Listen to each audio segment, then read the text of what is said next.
Estamos reunidos em nome do Pai, do Filho e do Espírito Santo. Amém. Graça e paz, amados irmãos em Cristo, que a palavra de Deus ilumine sempre a nossa vida e nos faça crescer cada dia mais, em graça e santidade. O texto para a reflexão de hoje encontra-se no Evangelho segundo Mateus, capítulo 13, versículos do 24 ao 30. Vou ler apenas o versículo 30. Deixai-os crescer juntos até a colheita. No tempo da colheita, direi aos ceifadores: arrancai primeiro o joio e atai-o em feixes para o queimar. Recolhei depois o trigo no meu celeiro. Palavra da salvação. Glória a vós, Senhor. É um texto belíssimo. Vou deixar aqui uma tarefa de casa para você meditar. Mateus capítulo 13, desde o versículo 24 até o 30. E o tema de hoje, tão parecidos e tão diferentes. Separei aqui 2 pontos. Quero falar das semelhanças entre o joio e o trigo, bem como as diferenças. Eu estava aqui meditando essa palavra e o Espírito Santo foi falando ao meu coração algumas semelhanças. Primeiro, estão no mesmo lugar. Nos versículos 24 e 25, Jesus falou que um homem semeou no seu campo a boa semente. Porém, na calada da noite, enquanto todos dormiam, veio o inimigo e semeou o joio, a má semente.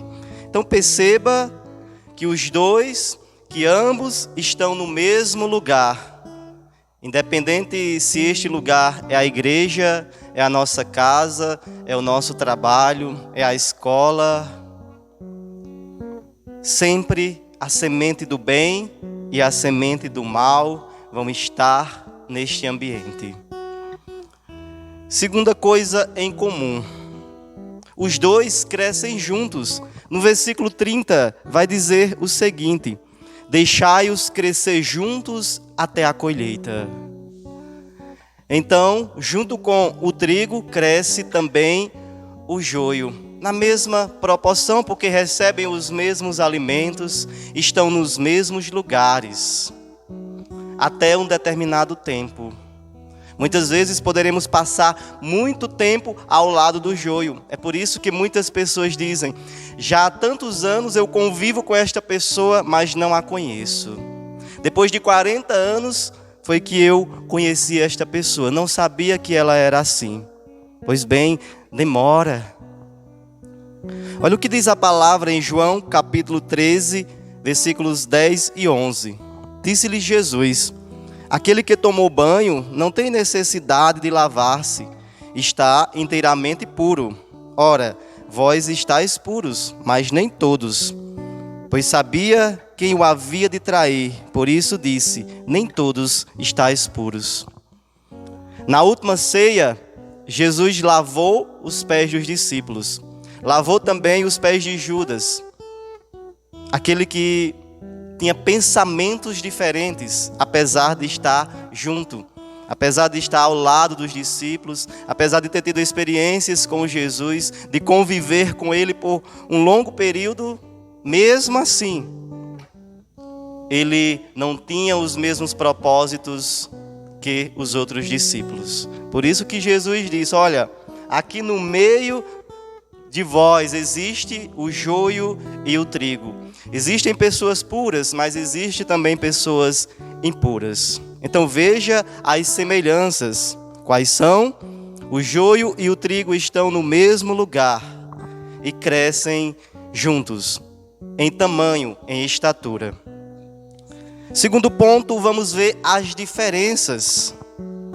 Primeiro, um dá fruto e o outro não. Versículo 26. O trigo cresceu e deu frutos. Olha que coisa linda. Essa é a grande diferença. O trigo ele vai se destacar porque ele vai dar fruto ao longo do tempo. Ele vai dar frutos. Esse é o propósito maior de todo cristão. Foi para isso que Deus nos criou, desde o princípio da criação. Olha o que diz a palavra em Gênesis, capítulo 1, versículos 27 e 28. E Deus criou o homem à sua imagem. A imagem de Deus o criou. Homem e mulher os criou. E Deus os abençoou.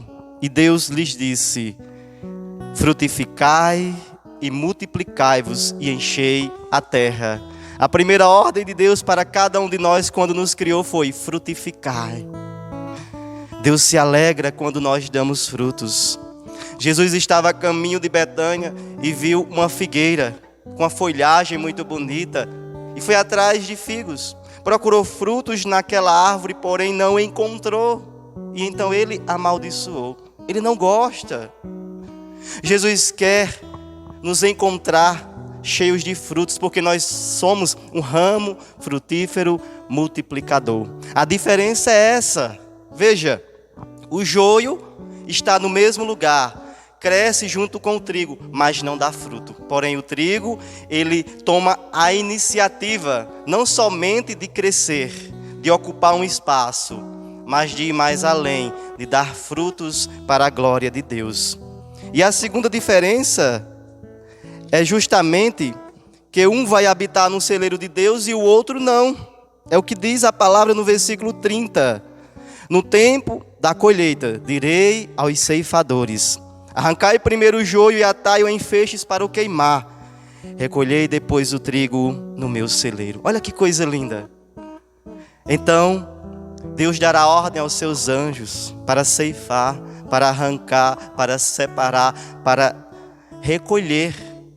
E o joio, apesar de habitar em qualquer lugar nesta terra, ele não pode habitar no celeiro de Deus no céu. Esse é o único lugar que ele não pode habitar, é no celeiro de Deus. Portanto, lembre-se, um vai habitar no celeiro de Deus e outro não. Quem você deseja ser? O joio ou o trigo?